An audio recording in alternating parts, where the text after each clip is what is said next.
नमस्कार मित्रहो, मी आज तुम्हाला ट्रॅफिकचे नियम सांगणार आहे। आपल्या सर्वांकडे टू व्हीलर आणि फोर व्हीलर या असतातच आणि आपण दररोज त्या टू व्हीलर वरती रोडवरती जात असतो, रस्त्यावरती जात असतो। पण ट्रॅफिकचे काही रूल्स जे आहेत ते एक तर आपल्याला पूर्ण माहिती नसतात आणि माहिती असले तरी आपण पाळत नसतो। पण मी त्याचे फायदे तोटे तुम्हाला सांगणार आहे। पहिली गोष्ट म्हणजे गाडी चालवताना आपल्याजवळ 4 डॉक्युमेंट्स हे कंपल्सरी पाहिजे असतात।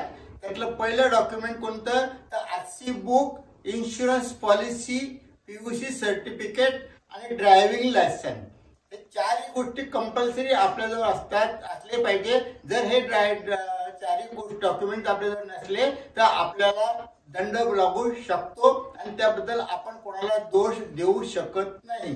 पीयूसीची तारीख संपली असेल तर लगेच रिन्यू केलं पाहिजे।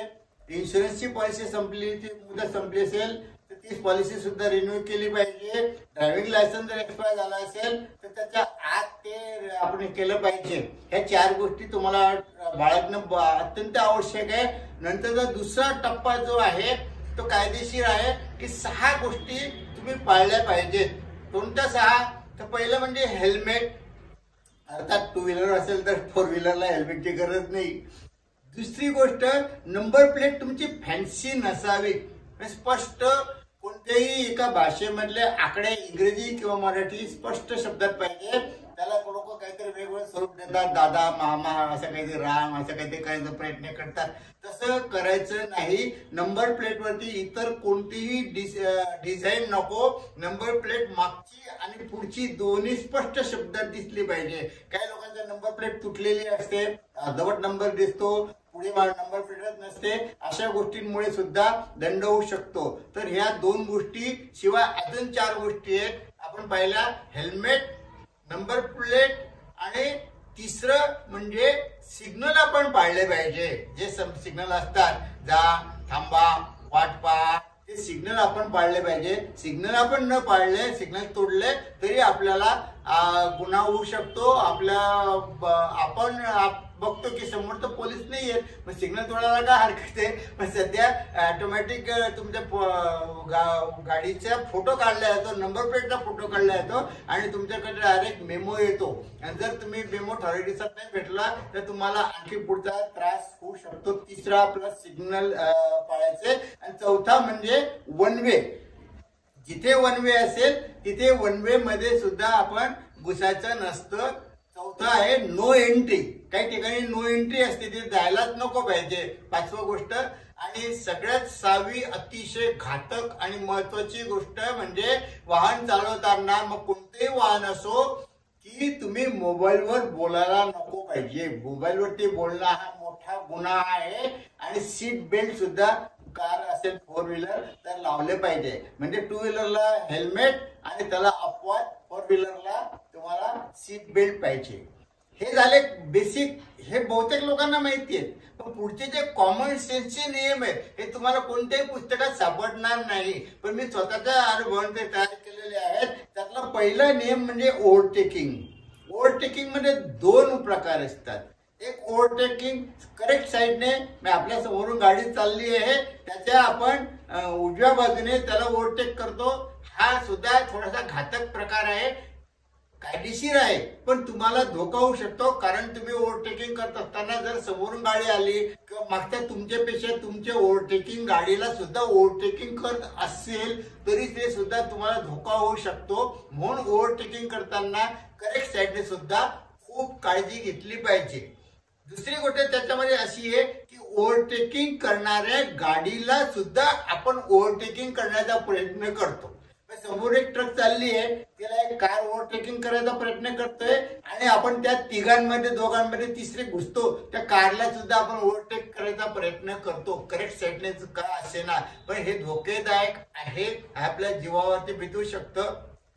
लक्षात ठेवा, सिग्नल किंवा ओव्हरटेकिंग हे फक्त 2 किंवा 5 मिनिट वाचवू शकतात। तुमचा किती लांबचा प्रवास असेल आणि तुम्ही स्पीड जर जास्तच काढला तर तुम्हाला जास्तीत जास्त 1 तास तुमचा वाचू शकतो। फार झाला जास्तीत जास्त 1 तास तुमचा वाचू शकतो, पण त्या 1 तास वाचण्यासाठी तुम्ही जीव जोखीममध्ये घालताय आणि अपघात झाला आणि हातपाय फ्रॅक्चर झाले तर तुम्हाला 2-3 महिने घरात बसावं लागतं. याचा साधा व्यवहारिक विचार सुद्धा आपण करत नाही. म्हणून ओव्हरटेकिंग करताना खूप काळजी घेतली पाहिजे. आता ओव्हरटेकिंग मध्ये दुसरा एक प्रकार आहे, तो खूप घातक आहे. तो म्हणजे रॉंग साईडने ओव्हरटेकिंग करायचं.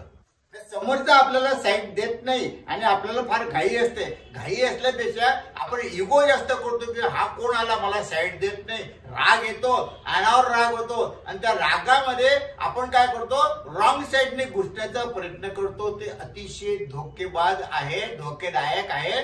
कारण आपण रॉंग साईडला ओव्हरटेकिंग करताना त्याला माहिती नसतं आणि तो मुद्दाम किंवा नकळत सुद्धा आपल्या बाजूला येऊ शकतो आणि आपल्या गाडीला टक्कर मारू शकतो किंवा कट मारू शकतो आणि त्यावेळेस आपण त्याला कायद्याने दोष देऊ शकत नाही, कारण आपण बेकायदेशीररित्या रॉंग साईडने ओव्हरटेक करतो. रॉंग साईड मध्ये ओव्हरटेक करताना आणखी एक गोष्ट काही लोक करतात की हॉर्न वाजवत जातात. आणखी बघा की एक मोटरसायकल आहे आणि मोटरसायकलच्या मागून तुम्ही रॉंग साईडने त्याला ओव्हरटेक करण्याचा प्रयत्न करता, करा, गुपचूप करायचं करा, पण आपण काय करतो, हॉर्न वाजवत जातो. आता आपण हॉर्न वाजवल्यामुळे समोरच्याला हे समजत नाही की हा डाव्या बाजूने येतोय की उजव्या बाजूने येतोय. नॅचरली त्याला वाटते की हा उजव्या बाजूने येतोय, याला खूप घाई आहे, तो बिचारा सज्जन असतो, तो जा बाबा पुढे असं म्हणतो, आणखी डाव्या बाजूला सरकतो आणि आपण तर डाव्या बाजूने जाणार असतो, म्हणजे आपले त्याची टक्कर होऊ शकते. म्हणून हे ओव्हरटेकिंग दोन्ही बाजूने घातक आहे. करेक्ट साईडने पण घातक आहे आणि रॉंग साईडने पण घातक आहे. पुढचा आणखी एक मुद्दा असा आहे की इंडिकेटर देणे किंवा हात देणे. आपली जबाबदारी असते की आपण जेव्हा टर्न मारतो तेव्हा इंडिकेटर देऊन किंवा हात देऊन प्रश्न सुटत नसतो, आपली जबाबदारी तिथे संपत नाही. तर इंडिकेटर दिल्यानंतर सुद्धा आपण स्पीड कमी करून मागून एखादी गाडी येते का, पुढून एखादी येते का, हे सुद्धा पाहिलं पाहिजे. ही आपली जबाबदारी आहे. अनेकदा आपण इंडिकेटर देतो आणि त्या बाजूला वळतच नाही, सरळ चालले जातो किंवा इंडिकेटर दिलेलं असतं त्यानंतर ते तसंच चालू राहतं आणि आपण ते इंडिकेटर सुद्धा बंद करत नाही. यामुळे सुद्धा अपघात होत असतो.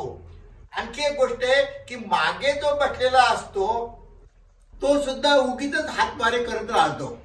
बोलताना म्हणा किंवा उगीच त्याला त्याच्यामध्ये असते की उजव्या बाजूला टर्न मारायचा आहे आणि समोरच्या गाडी चालवण्याला काही माहित नसतं, हा उगीच जो हात देतो की इकडे जायचंय म्हणून आपल्याला, आणि पुढच्या गाडी चालवण्याला हे माहितीच नसतं की याने हात दिलेला आहे मागे, आणि अशा वेळेस सुद्धा अपघात होऊ शकतो.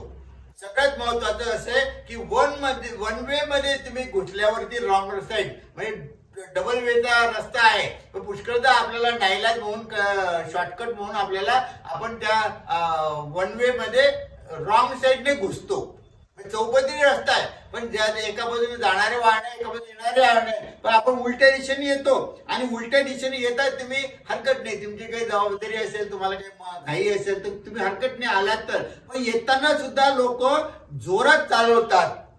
किती धोकेदायक आहे. आणि तुम्ही आधीच चुकीचे आहात, तुम्ही रॉंग साईडने घुसलात तर तुम्ही जोरात का चालवत आहात, हळू चालवा.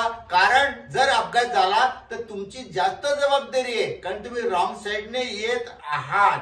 म्हणून वन वे मध्ये गेल्यानंतर तुम्हाला खूप सावधगिरी रॉंग साईडने तुम्ही जात असाल तर सावधगिरी बाळगावी लागते. हळुवारपणे जायचं आणि समोर योग्य साईडने येणाऱ्याला प्राधान्य द्यायचं. त्याची दिशा पाहून आपण आपली साईड व्यवस्थित सांभाळायची असते. शक्यतोवर रॉंग साईडने जाऊच नका, हे प्रश्नच येणार नाही. पुष्कळदा ओव्हरलोड होतात. ओव्हरलोड म्हणजे काय, 2 सीटची गाडी आहे, 3 सीट बसवणे किंवा एक आपली मिसेस आणि 2 लहान मुलं बसवणे. टाकीवरती सुद्धा काही लोक सामान ठेवतात किंवा लहान मुलाला बसवतात, ते सुद्धा घातक आहे. का घातक आहे, टाकीवरती बसवल्यानंतर तुम्हाला स्टेअरिंग तुमचं फ्री राहत नाही, स्टेअरिंग मला हे होतं, फिरवायला त्रास होतो, म्हणून सुद्धा ते घातक आहे. तर मित्र लक्षात ठेवा की अपघातामध्ये इतके लोक दरवर्षी मरतात की जितके युद्धात सुद्धा मरत नाहीत, आणि ते उगीच काही कारण नसताना बळी पडतात. केवळ बेपर्वाईने, बेदरकारपणे आणि नियमांचं पालन न केल्यामुळे हे अपघात होत असतात. 90% अपघात याच कारणामुळे होत असतात. म्हणून मी तुम्हाला सर्वांना विनंती करतो की कधीही अपघात होऊ नये यासाठी काळजी घ्यावी आणि सर्व नियम मी सांगितलेले पाळावे. 4 तुम्हाला डॉक्युमेंट सांभाळायचे आहेत, 6 रूल्स आहेत आणि बाकीच्या ज्या सूचना दिल्या हे आम्ही माझ्या मनाने स्वतःच्या अनुभवाने गाडी चालवताना जे अनुभव आले त्यावरून तयार केलेले आहेत. हे तुम्हाला कोणत्याही पुस्तकात सापडणार नाही. आणि शेवटी आणखी एक माहिती तुम्हाला सांगतो की पुष्कळदा आपण म्हणजे बहुतेक 90% लोक पेट्रोलचे भाव वाढले म्हणून शंखनाद करत असतात. पेट्रोलचे भाव वाढले, या राज्यात इतके, इथे इतके, या देशात इतके, सगळ्या जगाची आपण खबर ठेवतो. पण आपल्याला हे लक्षात येत नाही की पेट्रोलचे भाव सरकार कमी न करण्याची जी काही कारणं असतील त्याच्यामध्ये सगळ्यात महत्वाचं हे कारण आहे की सरकारला माहितीये की जर पेट्रोलचे भाव कमी केले तर लोक जास्त गाड्या चालवतील. पुष्कळ लोकांकडे 4 व्हीलर आहेत पण पेट्रोलचे भाव वाढल्यामुळे ते घरी लावून देतात. उद्या जर 100 रुपयाचं पेट्रोल 75 झालं तर लोक त्या गाड्या सुद्धा काढतील. आणि या सर्व गाड्यांचं जर एक्स्ट्रा या ज्या आल्या रोडवरती तर किती गोंधळ होऊन जाईल हा सुद्धा गव्हर्नमेंट विचार करत असतं. याची सुद्धा आपल्याला जाण असू द्या. त्यामुळे सरकारवर टीका करताना मी म्हणणार नाही, मी सरकारचा मनुष्य नाहीये, तर सरकारवर टीका करताना सहज करा, जरूर करा, कारण तुमचा हक्क आहे तो, मी त्याच्या आड येणार नाही. पण हा मुद्दा त्याच्यामुळे लक्षात ठेवा की सरकार पेट्रोलची किंमत कमी करत नाही, कारण सरकार असा सुद्धा विचार करते की किंमत